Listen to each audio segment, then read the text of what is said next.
우리는 이니 인간의 역사를 끊임없이 반복되고 있는 역사라 이렇게 말합니다. 왜냐하면 계속해서 반복해서 일어나는 일들이 우리에게 찾아오기 때문입니다. 자연재해들이 계속해서 우리를 찾아옵니다. 우리는 매년 태풍이 우리 땅을 지나가는 것을 알게 됩니다. 폭풍우가 쏟아져서 홍수로 많은 사람들이 죽거나 고통에 빠지는 그런 소식들을 우리가 듣게 됩니다. 때로는 반대로 비가 오지 않아서 가뭄과 기근으로 어려움을 겪는 일들도 있습니다. 또 어떤 지역에서는 반복해서 지진이 일어나는 일들도 있습니다. 그런데요, 인간의 역사 속에서 이런 자연재해만 반복되고 있는 것이 아니죠. 인간이 일으키는 전쟁이 반복해서 일어납니다. 인류가 이 땅에 살아가면서 이 싸움과 전쟁이라고 하는 것은 끊임없이 계속되고 있는 거예요. 우리는 오래전부터 오늘날까지 세계 곳곳에서 일어나는 이 전쟁에 대한 소식들을 우리가 들으며 살아왔습니다. 아프리카에서 일어나는 내전이나 중동 지역에 있었던 여러 가지 전쟁의 이야기들도 있고, 그리고 아시아에서 일어나는 일뿐만 아니라 이제는 유럽에서 일어나는 전쟁의 소식까지 우리가 듣고 살고 있는 거예요. 이처럼 계속해서 반복해서 일어나는 일들이 우리 역사 속에 우리가 살아가고 있다 하는 것이죠. 그런데요, 우리가 고대 시대부터 지금까지 이처럼 같은 일이 반복되고 있는 이런 상황 속에 산다고 했는데, 그렇다면 우리들은 과거의 사람들과 똑같은 삶을 우리가 살아가고 있는 것일까요? 반복되는 그런 일들 속에서 우리는 똑같은 삶을 사는 사람들이냐 하는 것이, 그리고 똑같은 삶을 살아야만 하는 사람들이냐 하는 것입니다. 결코 그렇지 않다 하는 것이에요.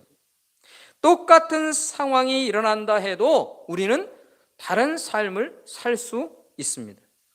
똑같은 상황이 반복되어도 우리가 어떻게 그 상황 가운데 대응하느냐, 이것에 따라서 우리는 다른 삶을 살 수 있다 하는 것입니다. 영국의 역사학자였던 아놀드 토인비라고 하는 사람이 있습니다.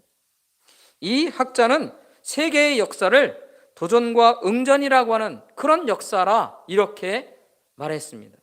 무슨 말이냐 하면, 반복되는 이런 동일한 상황이 도전과 같은 거예요. 인류에게 찾아오는, 우리에게 찾아오는 도전이에요. 그러면 그 도전에 대해서 어떻게 응전하느냐에 따라서 다른 사람들을 만들어냈다는 것이에요. 다른 역사들을 사람들이 써갈 수 있었다, 그런 말입니다. 이게 우리의 인간의 역사다, 그렇게 말하는 것이죠. 그렇다면 우리 개개인의 인생은 어떨까요? 우리의 삶에도 언제나 대표적인 두 가지 문제가 늘 반복해서 끊임없이 우리에게 찾아오고 있죠. 그 대표적인 한 가지는 바로 경제적인 문제입니다. 돈의 문제다 하는 것이. 또 하나의 문제는 뭐냐면 바로 건강의 문제예요. 그래서 우리는 보면 이 건강의 문제가 우리에게 늘 반복해서 찾아오기도 하고, 어느 경우에는 경제적인 문제들이 계속해서 우리에게 반복해서 찾아옵니다. 어느 때는 이 두 가지가 함께 겹칠 때가 있어요. 우리 육체에 문제가 생기면 경제적인 문제까지도 타격이 오게 된다는 것이, 그게 우리의 인생 속에서 보면 많이 반복해서 우리에게 찾아오는 문제가 된다 하는 것이, 이런 인생의 문제들을 우리가 어떻게 대응하느냐 사느냐에 따라서 우리의 인생은 바뀔 수 있는 것이, 달라질 수 있다는 것이, 매번 똑같이 우리가 반응하며 사는 게 아니에요. 이런 문제들이 있을 때 우리가 어떻게 반응하며 사느냐에 따라 우리의 삶은 분명히 다를 수 있다는 것이. 특별히 그리스도인 된 우리들이 어떨까요? 그리스도인 된 우리들은 이런 인생의 문제들 앞에서 어떻게 믿음의 사람으로 살 것이냐, 어떻게 믿음을 지키며 살겠느냐 하는 이 깊은 고민 가운데 우리가 살아갈 때에 우리의 삶은 바꿔줄 수 있는 거예요. 그리고 이런 고민 가운데 우리가 살아야만 한다 하는 것입니다. 그렇다면 성도들은 어떻게 우리에게 닥치는 이런 현실의 문제들을 대응하며 살아야 할까요? 어떻게 살아야 하냐 하는 것입니다. 우리는 오늘 본문의 이야기 속에서 이 이삭의 삶을 봅니다. 이 이삭의 삶을 통해서 그 답을 한번 찾아보고자 합니다. 오늘 본문 말씀은 이렇게 시작하고 있습니다. 1절 말씀에서 보면 아브라함 때에 첫 흉년이 들었더니 그 땅에 또 흉년이 들었다. 성경이 말하고 있습니다. 여러분, 아버지 때에 있었던 흉년이 아들인 이삭 때에도 찾아왔다 하는 것이 동일한 자연재해가 어떻게 됩니까? 반복해서 일어나고 있는 거예요. 이삭은 이 흉년에 블레셋 땅인 그랄이라고 하는 곳으로 갑니다. 그리고 그곳에서 하나님의 말씀을 듣게 되죠. 하나님의 말씀을 들었는데 무슨 말씀을 듣게 됐는가? 2절 말씀에 보면 여호와께서 이삭에게 나타나 이르시되 애굽으로 내려가지 말고 내가 내게 지시하는 땅에 거주하라. 하나님이 그렇게 명령하십니다. 여러분, 일반적으로 이 땅에 사는 사람들은요, 흉년이 들면 먹을 것이 없는 거예요. 그러면 언제나 곡식이 풍부한 곳을 생각합니다. 그 땅이 어디입니까? 애굽 땅입니다. 애굽은 언제나 늘 곡식이 풍성한 땅이에요. 왜냐하면 그곳에는 강이 흐르는, 나일강이 흐르고 있는 거예요. 그래서 언제나 그곳에서는 늘 풍성한 양식들을 구할 수 있는 그런 곳이 바로 애굽 땅입니다. 그런데 여러분, 우리가 기억하는 것이 있어요. 하나님께서 첫 번째 명령하신 그 명령은 뭐냐면 애굽 땅으로 내려가지 말라는 거예요. 그리고 하나님이 지시하는 땅에 거주하라 이렇게 말씀하십니다. 여러분, 우리는요 이삭의 아버지인 아브라함에게 하나님이 주신 첫 번째 명령을 기억합니다. 그게 12장의 말씀이에요. 창세기 12장 1절 말씀에 보면 아브라함에게 하나님께서 뭐라고 말씀하셨냐면 너는 너의 고향 친척과 아비의 집을 떠나 내가 내게 보여줄 땅으로 가라. 이 아브라함에게 명령하신 것은 뭐냐면 내가 지시하는 곳으로 떠나가라, 그런 명령입니다. 이런 아브라함의 명령에 대해서 이삭은 어떻다는 거예요? 지시하는 땅에 머물러 있어라, 가지 말라는 거예요. 완전히 다른 명령을 이제 받고 있는 것이에요. 자, 그렇다면 이 명령을 들었을 때 이제 이삭은 어떻게 해야 할까요? 어떻게 반응을 해야 하느냐는 것이에요. 그의 삶 가운데 문제가 생겼어요. 무슨 문제요? 흉년의 문제가 생겼단 말이에요. 그런데 하나님께서는 그 흉년을 해결할 수 있는 애굽 땅으로 가지 말고 내가 지시하는 곳에 그곳에 머물라고 하는 거예요. 어떻게 해야 되냐? 우리는 이 질문에 앞서서 하나님께서 그러면 머물라고 하시는 이 땅이 그러면 어떤 땅이냐? 하나님이 지시하는 곳, 그 땅은 어떤 땅이냐는 것입니다. 이게 바로 그날이거든요. 그러면 이 땅이 어떤 땅이냐? 우리는 생각해 보게 됩니다. 이 땅에서 일어난 일이 있어요. 7절 말씀에 보면 이삭이 자기 아내인 리브가를 누이라고 속입니다. 이게 무슨 일입니까? 누구와 같습니까? 자기 아버지가 자기 아내 사라를 이렇게 똑같이 했거든요. 누이라고 속였잖아요. 이게 똑같은 일이 일어나는 것입니다. 어떤 학자들은요, 이처럼 똑같은 이야기가 쓰여 있으니까 이게 아버지 아브라함이 한 일을 그냥 똑같이 갖다가 복사해서 쓴 것이다. 이게 다른 얘기가 아니라 똑같은 이야기를 그냥 쓴 것이다. 이렇게 주장하는 사람이 있어요. 그러나 이 이야기는 똑같은 이야기가 아닙니다. 왜 그렇습니까? 사람이 다르잖아요. 다른 사람의 이야기라는 거예요. 그리고 다른 사람에게 일어난 일입니다. 그것은 아브라함의 일이고 이것은 이삭의 이야기인 것이에요. 전혀 다른 이야기인 것이에요. 여러분, 분명히 다른 사람의 이야기. 그런데 왜 이삭은 똑같이 아버지와 같은 행동을 하고 있을까요? 왜 그런 것입니까? 그것은요, 아브라함과 똑같은 이유 때문에 그런 거예요. 무슨 이유입니까? 두려움이라고 하는 거예요. 두려움. 아버지 아브라함이 이 가나안 땅에 살면서 가져야 했던 그 두려움이 누구에게도 있는 거예요. 이삭에게도 있는 거예요. 결국 이 땅이라고 하는 것은 어떤 땅입니까? 하나님이 지시하셔서 머물라고 하신 그 땅이 어떤 땅입니까? 생명의 위협을 느끼며 살아야 하는 땅이라는 거예요. 하나님이 그 땅에 머물라고 하십니다. 14절 말씀에 보면요, 보다 실제적인 일들이 기록되고 있습니다. 14절 말씀에 보면 양과 소가 떼를 이루고 종이 심이 많으므로, 누구의 종이 많았다는 거예요? 누구의 것이 많았다는 거예요? 이삭의 것이 많은 거예요. 블레셋 사람들이 그를 시기하여서 15절에 그 아버지 아브라함 때에 그 아버지의 종들이 판 모든 우물을 흙으로 메웠더라. 16절에 보면요, 더합니다. 아비멜렉이 이삭에게 이르되 내가 우리보다 크게 강성한즉 우리를 떠나라라. 이삭이 그곳을 떠나 그랄 골짜기에 장막을 치고 거기 거류하며. 이삭이요, 지금 하나님의 복을 받고 소득이 엄청나게 많아졌어요. 잘 되는 복이 찾아온 거예요. 그런데 그 사람들이 이걸 시기했습니다. 그래서 결국 이삭이 쫓겨났어요. 이렇게 한번 생각해 보세요. 내가 어느 곳에 상가를 얻어서 장사를 했습니다. 가게가 너무 잘 되는 거예요. 근데 갑자기 어느 날 주인이 그렇게 나가서 아무것도 벗지 않고 그냥 어느 하루아침에 쫓겨났다고 생각해 보세요.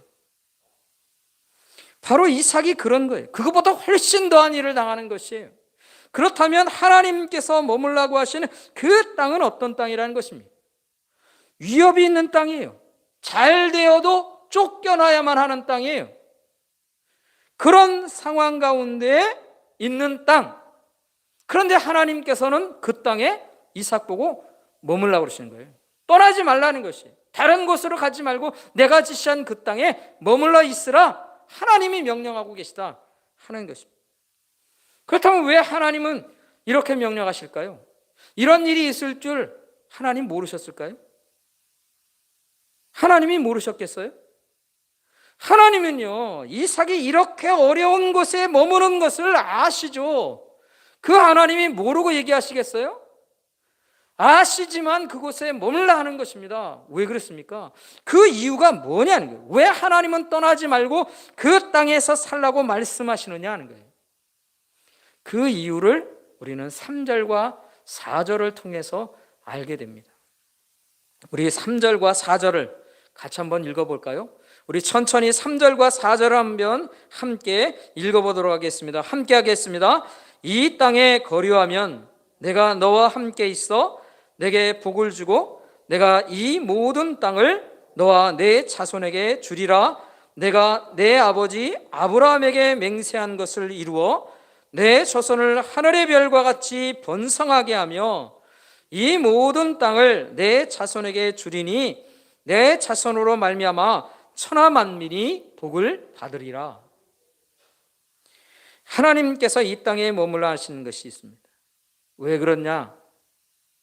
하나님이 이전에 아브라함에게 맹세하신 일 때문에 그렇다는 것이에요. 하나님께서 자손의 번성과 이 땅을 주시겠다고 맹세로 약속하신 일이 있어요. 그 약속 때문에 그렇다는 것이에요. 그러니까 그 약속을 이루어서 한마디로 말하면 뭐 한다는 거예요? 하나님께서 복을 주시는 땅이라는 거예요. 복을 주시겠다고 약속하신 땅이라는 거예요. 그 땅을 너희 자손에게 준다 말씀하신 곳이라는 거예요. 그러니까 그 땅을 떠나지 말고 애굽 땅이 좋지만 가지 말라는 거예요. 너는 그 약속이 이루어질 것이기 때문에 이곳에 있으라 하는 것입니다. 하나님이 약속하신 땅이다. 하나님이 그 자손에게 주신다고 약속하신 땅이다. 아니 그러면 여러분, 하나님께서 아브라함에게 약속하셨으니까 그냥 그 자식인 이삭은 어떻게 하는 겁니까? 그냥 받는 거 아닙니까? 하나님이 분명히 말씀하셨잖아요. 자손들에게 주시겠다고 약속하셨잖아요. 그러면 그 약속을 하나님이 주셨으니까 그냥 그 자식인 이삭은 그냥 받는 거 아니냐? 자동으로 받는 거 아니냐는 것이에요. 예? 이삭이 하나님의 명령을 따르다가 도저히 이곳에서 못 살겠으니까 아예 난 못하겠어요. 그리고 떠나서 애굽에 가면 그래도 하나님이 그 자손들에게 또 주시는 거 아니에요? 어차피 약속하신 거 아니에요? 저절로 오는 복이 아니냐는 것이에요. 어떻습니까, 여러분? 제 논리가 틀립니까? 하나님이 약속하셨으면 그렇게 돼야 되는 거 아니에요? 우리 말로 하면 이런 거예요. 내가 어떻게 살든 내 아버지가 목사입니다. 그러면 그 자식도 좀 그 복을 받아서 천국에 좀 갈 수 있는 거 아니에요? 하나님이 그 자손들에게 복을 주시겠다 하셨으니까 그 자식들도 그냥 당연히 구원받고 천국에 가는 거 아니에요? 그게 자식에게 준 복이 아닐까요? 어머니가 권사님이고 집사님이니까 나도 당연히 복받고 은혜받고 구원받아서 하나님 나라에 가는 것 아니냐는 것이에요. 우리 그렇게 흔하게 얘기하는 것처럼 무슨 아내 치맛자락 잡고 천국 가는 거 그런 거 아니냐? 그런데 여러분, 오늘 본문을 통해서 우리가 하나님 앞에 분명히 알게 되는 것이 있어요. 하나님은 그런 하나님이 아니시라는 거예요. 우리의 생각일 뿐, 우리의 소원일 뿐 결코 그런 일은 일어나지 않습니다. 여러분, 비록 이삭이 아버지 아브라함과 똑같은 복에 대한 약속을 받고 있어요. 그래도 그가 하나님 앞에 살아야 하는 믿음의 삶이라고 하는 것은 이삭에게 있어야 한다는 것이죠. 이삭에게 하나님이 요구하신다 하는 것입니다. 왜 그렇습니까? 하나님의 복의 약속이 되어지지만 아브라함과 이삭은 완전히 다른 인생의 사람들이기 때문에 그런 것이에요. 다른 영혼이에요. 똑같은 영혼이 아닌 것이에요. 그의 인생의 상황과 환경 속에서 하나님은 그가 살아내야 할 믿음의 삶을 요구하시는 거예요. 각각 요구하시는 거예요. 그래서 똑같은 그 땅에 그 자손에 대한 약속을 하시지만 하나님은 이삭에게도 동일하게 요구하시는 거예요. 너 떠나지 말고 내 말을 따라 순종하고 그것에 머무르는 거예요. 아브라함은 떠나왔지만 이삭은 떠나지 않고 있어야 하는 것이에요. 그게 하나님께서 요구하시는 삶이다. 그렇다면 이제 이삭은 어떻게 살아야 할까요? 이 이삭은 어떻게 살아야 하느냐는 것입니다. 하나님께서 주신 새로운 인생의 도전입니다. 이 도전 앞에서 어떻게 응전하며 살아야 하는 것이냐 하는 것이에요. 그에게 찾아온 도전은 흉년 속에서 고통과 어려움 속에서 죽음의 위협이 있는 이 땅에서 살아야 하는 상황이 생겼는데 이 상황 속에서 나는 어떻게 이 문제를 해결하며 살아야 하는가? 그것도 하나님께 향한 믿음으로 어떻게 응전하며 살아야 하느냐? 그게 바로 지금 오늘 이삭에게 던져진 일이다 하는 것이에요. 여러분, 이삭이 어떻게 해야 할까요? 어떤 선택을 해야 할까요? 어떤 삶을 살아가야 하느냐 하는 것입니다. 에베소서 4장에 보면 13절부터 14절 말씀에 이런 말씀이 기억하고 있어요. 사도 바울이 에베소 교회 성도들을 향해서 그들에게 말한 권면의 말이에요. 에베소서 4장 13절과 14절은 이렇습니다. 우리가 다 하나님의 아들을 믿는 것과 아는 일에 하나가 되어 온전한 사람을 이루어 그리스도의 장성한 분량이 충만한 데까지 이르리니 이는 우리가 이제부터 어린아이가 되지 아니하며 사람의 속임수와 간사한 유혹에 빠져 온갖 교훈의 풍조에 밀려 요동하지 않게 하려 합니다. 이 말이 무슨 말인가 하면 믿음의 사람들, 특히 교회 공동체의 사람들이 온전한 신앙이 되기 위해 장성한 영혼들이 되기 위해 어떻게 해야 하느냐 하는 것에 대해서 가르치면서 사도 바울이 하는 말이 있어요. 그것은 뭐냐면 아는 것과 믿는 것에 하나를 이룰 수 있어야 한다는 것이에요. 아는 것과 믿는 것이 하나를 이룰 때에 그럴 때 성도들은 성장해가고 장성한 사람들이 되어간다 하는 것이에요. 그럼 이게 무슨 말입니까? 우리가 하나님께 대해서 아는 것과 믿는 것이 같은 거 아닙니까? 다를 수 있습니까? 내가 하나님에 대해서 아는 것이 곧 믿는 것 아닙니까? 우리가 그렇게 생각하지만 그렇지 않다는 것입니다. 여러분, 우리가 하나님 앞에 아는 것, 무엇으로 합니까? 머리로 아는 것이에요. 우리의 생각으로 안다는 것이. 우리가 하나님에 대해서 아는 것은 머릿속에서 일어나는 일이에요. 우리의 생각 속에 세워지는 것이에요. 하나님에 대한 지식이 머리와 생각 속에서 어떤 경우에는 끝날 수도 있어요. 내가 하나님께 대한 많은 것들을 들었어요. 많은 지식들이 있어요. 어렸을 때부터 자라오면서 많은 성경에 대한 지식들이 있어요. 그런데요, 그것이 머리의 생각으로 끝날 수 있다는 것이. 그러나 믿음이라고 하는 것은 무엇입니까? 내가 믿는다 하는 것을 내가 입으로 말하면, 생각하면, 기억하고 있으면 그게 믿는 것입니까? 믿음이라고 하는 것은 뭡니까? 믿음이라고 하는 것은요, 생각 속에 머무르지 않는 거예요. 삶으로 나타나는 거예요. 그래서 내 말하는 것이 믿음이 되는 것입니다. 내가 행동하는 것이 믿음이 되는 것이에요. 우리의 믿음이라고 하는 것은 말과 행동으로 나타나는 삶의 일이다 하는 것이에요. 우리가 그것을 착각하지 않아야 해요. 내 믿음이 좋다고요? 내가 하나님에 대해서 많이 알면 내 믿음이 좋습니까? 아니요. 내 믿음이 좋다는 것은요, 내가 머릿속으로 아는 그 하나님을 내가 삶 속에서 나타내는 것이에요. 그게 믿음인 것이에요. 이삭은요, 아버지 아브라함에 대해서, 아버지 아브라함에게서 이 하나님에 대한 이야기를 많이 들었을까요? 안 들었을까요? 얼마나 많이 들었겠어요? 아브라함이 비록 부족하고 연약한 사람이었습니다. 그러나 자기가 하나님에 대해서 경험한 일이 있어요. 그러니까 하나님은 이런 분이시다, 하나님은 이런 분이시다, 아들 이삭에게 안 가르쳤겠어요? 무릎에 앉혀놓고 어렸을 때부터 이 이삭에게 하나님에 대한 지식들을 계속해서 넣어줬을 거예요. 이삭은 어땠을까요? 어려서부터 그 하나님에 대한 것들을 머릿속에 많이 담아놨겠죠. 그렇지 않겠어요? 그런데 여러분, 자신이 알고 있는 하나님이 이제 삶으로 보이라고 말씀하시는 거예요. 자신이 알고 있는 그 하나님에 대해서 하나님께서 이제 나타나셔서 명령하시는 거예요. 첫 번째 명령하시는 거예요.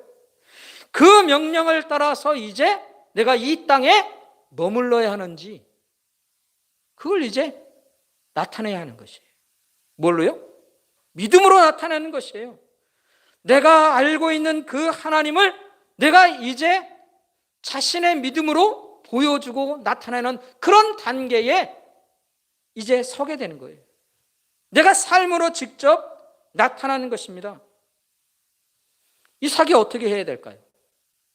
그 하나님을 정말 내가 기억하고 있고 알고 있고 아버지한테도 배운 그 하나님을 내가 내 하나님으로 받아들이고 내가 살기 위해 내가 무엇인가를 결정하는 것, 그게 바로 믿음이라고 하는 것이에요.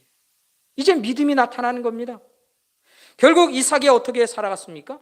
하나님께 대한 믿음을 가지고 이 척박한 땅에, 이 두려움의 땅에, 모든 것을 한순간에 빼앗길 수 있는 이 그랄 땅에 머물러 사는 거예요.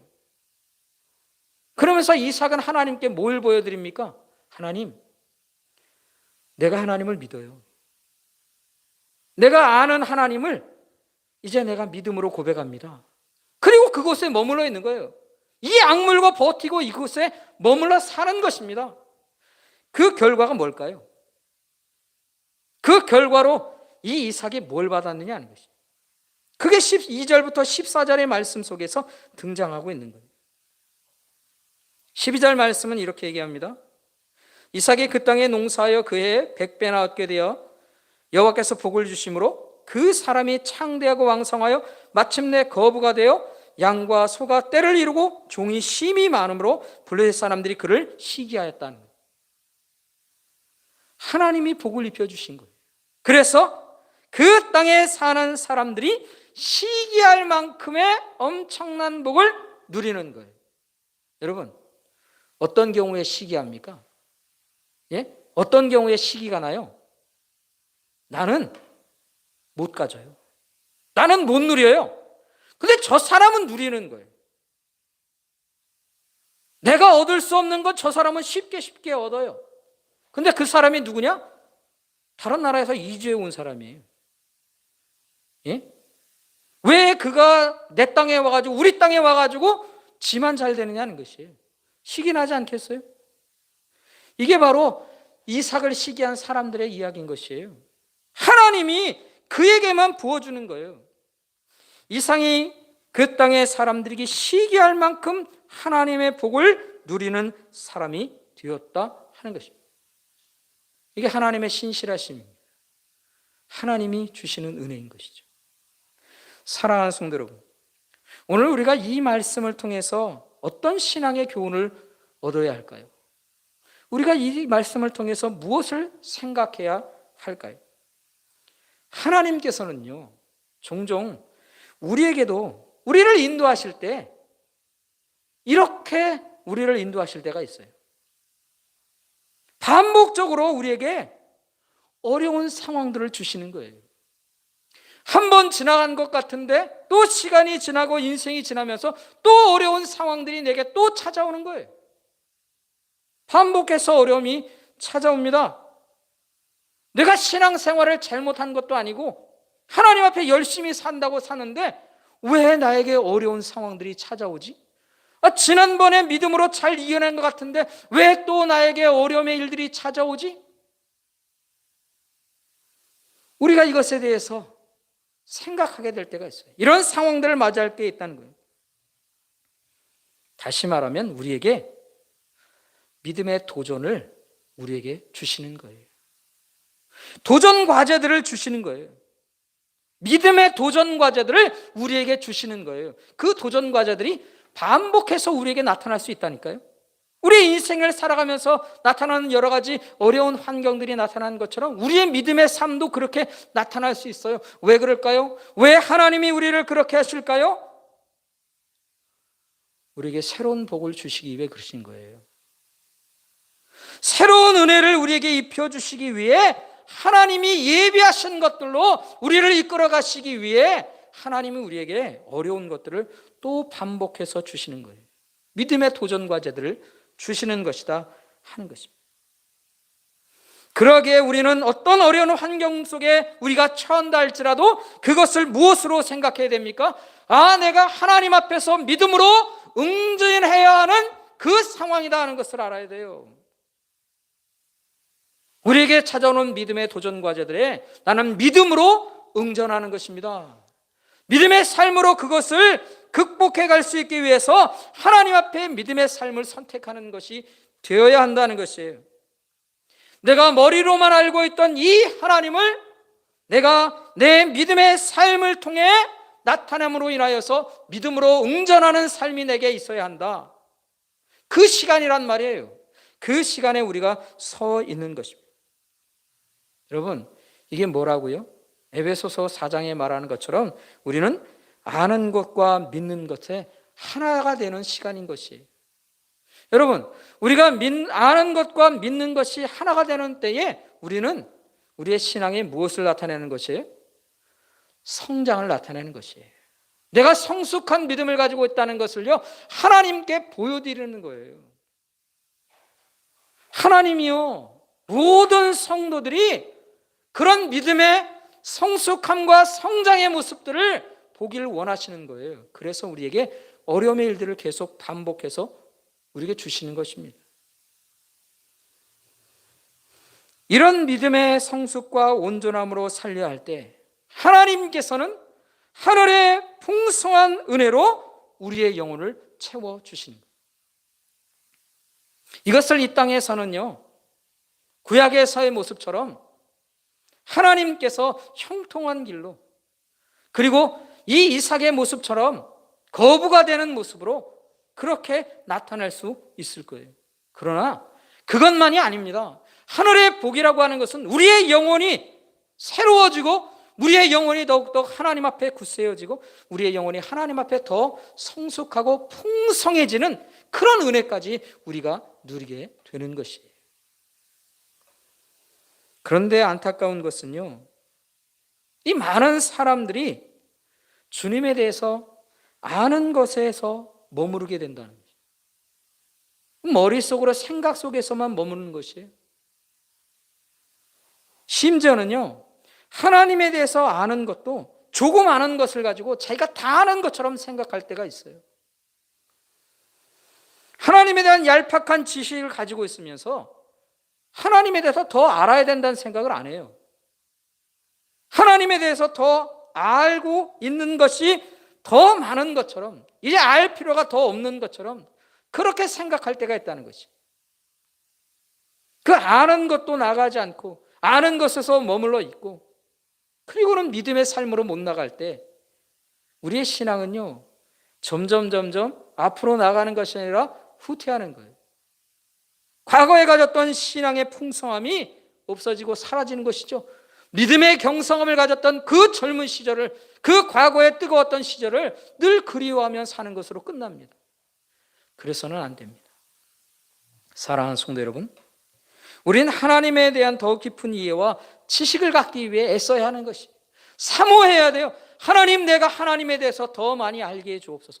우리 주님께서 우리에게 주신 그 구원의 풍성함이 어떤 것인지, 하나님께서 성령을 통해 우리에게 주시려고 하시는 그 은혜의 풍성함이 무엇인지, 하나님, 내가 알게 해 주옵소서, 내가 누리게 해 주옵소서. 계속해서 하나님 앞에 갈급한 심령이 되어 나아가야 하는 이유가 거기 있는 것이에요. 우리는 계속해서 더 알아야 합니다. 뿐만 아니라 우리는 이 아는 일에서 멈추고 있어서는 안 됩니다.